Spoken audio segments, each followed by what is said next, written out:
Hey guys, hi, welcome back once again. My name is Vaishali, and today I'd like to talk about assessing ourselves to accessing ourselves. Or it can even be played around to accessing ourselves to assessing ourselves, which essentially entails doing some kind of self evaluation, of self introspection, of SWOT analysis, of undertaking a wholesome, a holistic viewpoints of our strengths, of our weaknesses, of our threats, and of our opportunities. We all keep hearing of many variations of what our self is about. We even keep hearing people say, just be yourself. We keep hearing of people saying that I'm a very simple person, to some others saying, I'm not that simple, to even very few people saying that I'm all the colors of the rainbows, the ones that you get to see and the ones that you probably don't even see,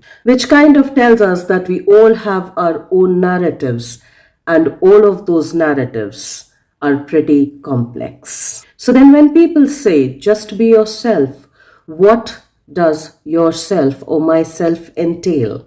How many of us truly know ourselves fully and completely? How many of us self reflect, self evaluate to even access ourselves or to even assess ourselves in order to access our own selves? So, here's my personal take in trying to understand ourselves, or what we even call as myself or I.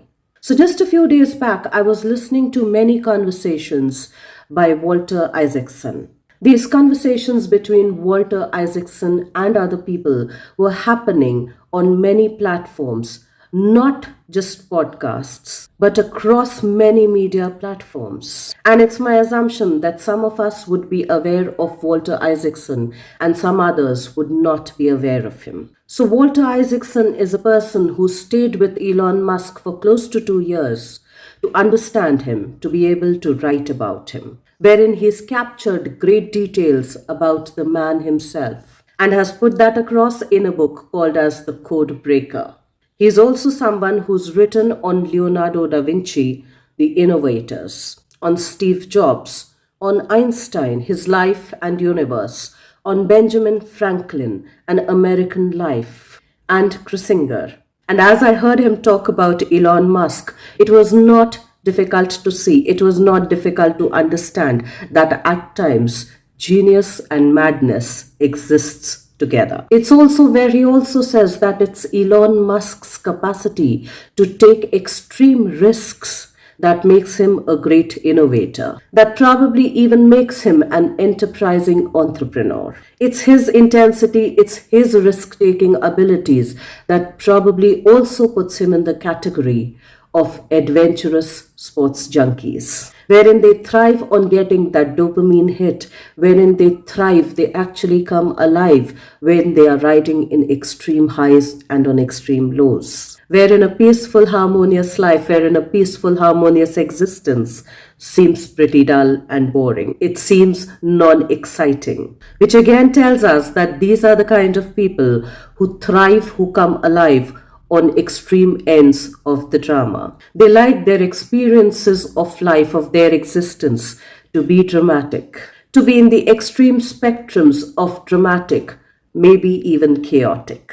So, in my understanding, while those aspects about him of risk taking, of being a little more dramatic, that comes with his abilities to be innovative, that even helps him in his abilities to be an exceptional entrepreneur, might not prove very helpful, might also be his biggest drawback in his close, intimate interpersonal relationships. And not just interpersonal relationships, probably his own relationship with himself as well.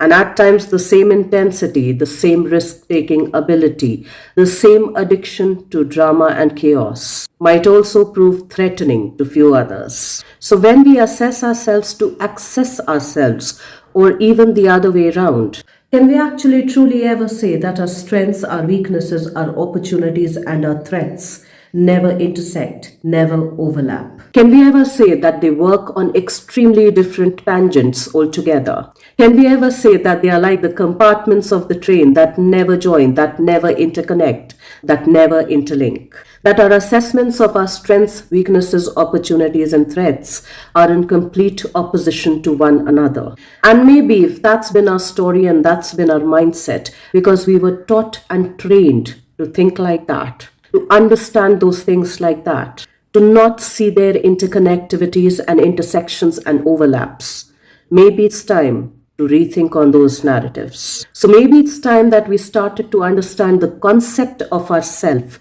with regards to the content and the context in place. And in my understanding, it only happens when we are invested, when we are interested in getting to know ourselves. It can only be done through reflection and through introspection, and it only happens through deliberations. So let's try and do that if we are invested and interested in knowing ourselves.